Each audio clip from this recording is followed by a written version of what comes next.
in August, I believe it was August 12th of 76, we had Operation Paul Bunyan, if you've ever heard of it. I haven't really. I was interested to hear about it. Yeah, well, what happened was at some point in time we had planted an oak tree in Panmunjom. Mm-hmm. And over time this thing grew, it forked, and one of the forks on the tree was covering our view of a North Korean observation post. Oh, okay. So he said, well, we'll just go in and trim the tree up, So we send two Army officers, a lieutenant and a captain, and 9 South Korean workers to go cut this limb off the tree. Mm-hmm.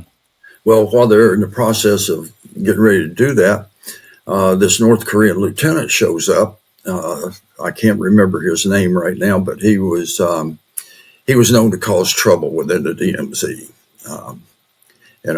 He shows up, telling them they can't do it, and they politely tell him where he can go. Right. Well, he leaves and returns with a platoon of North Korean soldiers. They killed the 9 South Korean workers, and they killed the two Army officers. The only way that you could tell them apart when they finished was because of the color of their skin. One was white, one was black. They had chopped their faces off between their ears and their eyes. Oh, my God. And done some other things. So we immediately go on alert, and now we have North Korea and the United States 2nd Infantry Division facing off. We had ammo. I mean, this was kind of like the real deal. Sure. Well, I'm about 3 months from coming home after my tour. And to say that I was a bit upset is an understatement. I was scared to death. Yeah. I was filling up my sandbags, putting them around my Jeep. My lieutenant, Alo, was in the TACP. And I paused and I looked across the DMZ, and I could see a North Korean FO with his binoculars pointed in my direction. I picked up my binoculars and we were looking at each other. And off to the side of him, you could see the caves that had their howitzers in them that they would roll out on a rail car, fire, go back in, reload, come out. Right. And he's looking straight at me. I'm like, holy shit. This is not a good position to be in. No. Well, to make matters worse, this Army second lieutenant walks up to me, and I asked him, after our introduction, I asked him what he was doing. He put his hand on his sidearm. He said, me and my men are here to ensure that you and your lieutenant are not captured by the enemy. Well, to say the pucker factor went up, I mean, oh my God, what do I do? Yeah. So we had the old gray 53s, with combo wire stretched between. So I ring him up. I said, hey, boss, you got to get up here, man. Something's going on. So he said, well, I'm kind of busy. I said, you're not too busy to get up here. Said, okay. So he comes up. He starts talking to the lieutenant. The lieutenant tells him the same thing.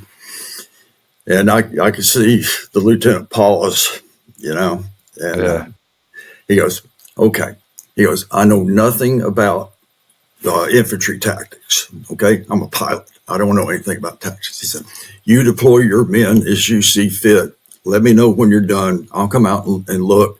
And if I see anything glaring, I'll let you know. I said, okay. Well, for the next 3 days, I had an armed guard on my Jeep all the time.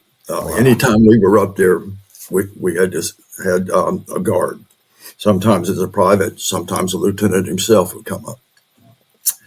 So as it turns out, they go into a meeting trying to discuss how they're going to get rid of this tree and in this situation. And so we're in this meeting, and they're discussing all this stuff. This Army engineer says, well, what we can do is we can put 500 pounds of plastic in the crotch of the tree and blow it up. Yeah. And I'm thinking to myself, damn, 500 pounds? That's going to rain toothpicks on the United States, And So my lieutenant speaks up and he says, "Look, sir," he says, we've got 4 loaded F4s from daylight to dusk circling over us. You know, when one flight runs out of fuel, there's another one on station." He says, "Why don't you let us drop a bomb on it?" And I'm thinking to myself, well, the F4s are pretty good, you know. They'll probably get within a click of it, you know, knock it down. Well, unbeknownst to us, in the meantime, this Army private from Kentucky takes the 3 chainsaws that would not work. They couldn't never get them working during this time. That's why it stretched out to 3 days.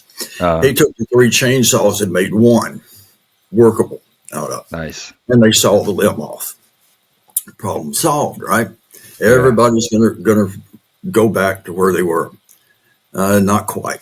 Okay, the South Koreans who responded to this operation, they were not supposed to have any heavy weapons, you know, mortars, machine guns, that type of stuff. Uh-huh. And it was I was told it was the South Korean Tiger Division. I never knew which one it was. Probably part of the 5th Rock Corps, which we also supported.